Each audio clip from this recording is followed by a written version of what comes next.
The phone buzzed against my thigh like a trapped hornet while I was kneeling in the backyard, wrestling with a broken fence post under the summer sun.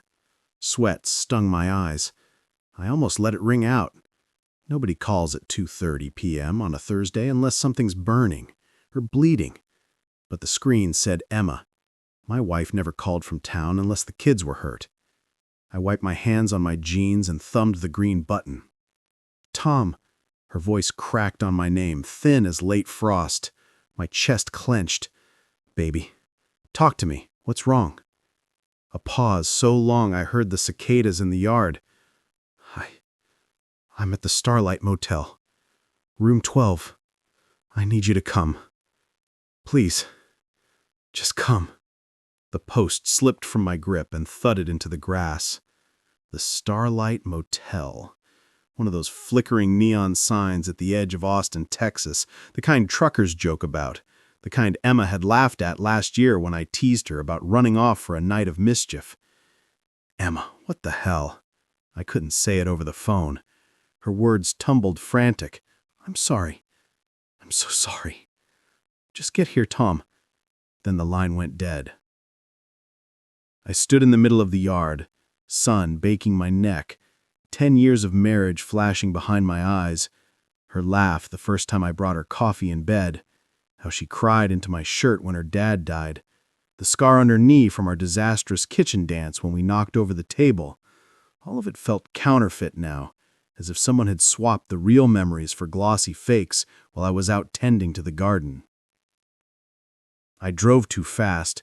Dust plumed behind the truck as if I could outrun the truth.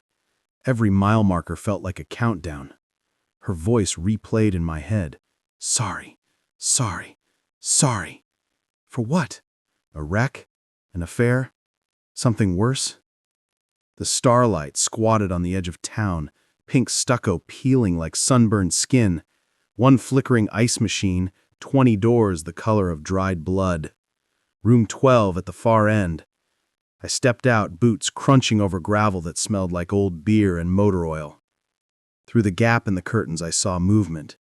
A man's silhouette, broad shoulders, dark hair, leaning over the bed. Emma sat on the edge, head bowed, fingers twisted in her lap. He touched her cheek. She didn't pull away. Something inside me cracked. 10 seconds ago, I was ready to hold her, to fix whatever broke. Now I wanted to kick the door down and drag that stranger into the parking lot by the throat.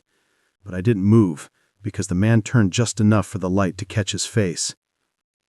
It was Ethan, my younger brother, the one who had carried Emma over the threshold when I broke my ankle before our wedding, the one who promised me at my bachelor party he'd die before he let anyone hurt her.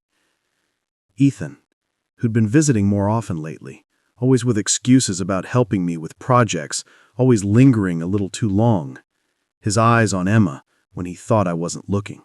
I remembered the little things, the way Emma flinched when his hand brushed hers passing the mail, how she started wearing perfume on Tuesdays when he came over, the night I found them in the garage laughing over some private joke.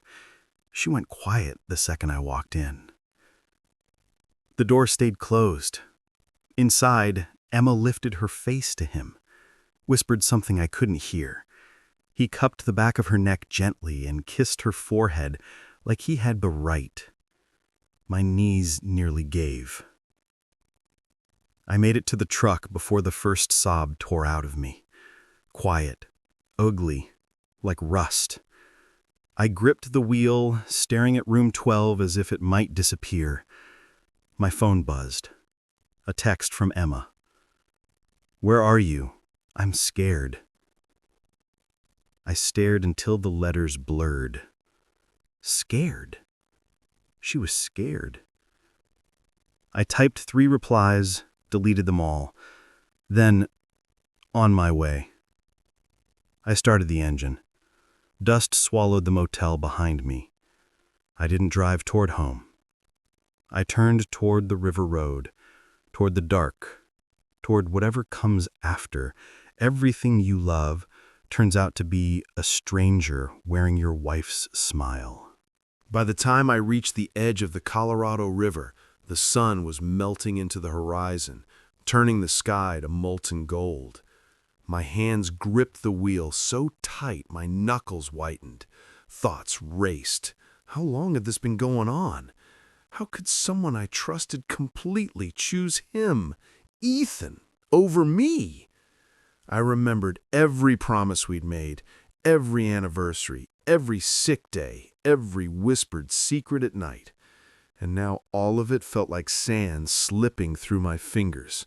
My life, my marriage, the family we were trying to build, all compromised by one careless betrayal. I parked on the riverbank and watched the water reflect the fading light, trembling. Emma, Ethan, the names repeated like a mantra. I thought of confronting them, of yelling, of breaking something irreparably. But the anger mixed with grief and something darker. Resolve. I made my decision there. I wouldn't let betrayal define me. I wouldn't let this fracture my soul. I would reclaim my life, my peace, and my dignity. Hours later, when the motel lights blinked behind me in the rearview mirror, I felt the first surge of control since the truth had hit. I had choices. I could fight, I could leave, I could rebuild, and I would. The night was quiet except for the river, slow and patient. I breathed deeply, letting the cool air wash over me. Emma's betrayal had cut deep, but it had also carved out a space for something stronger, me.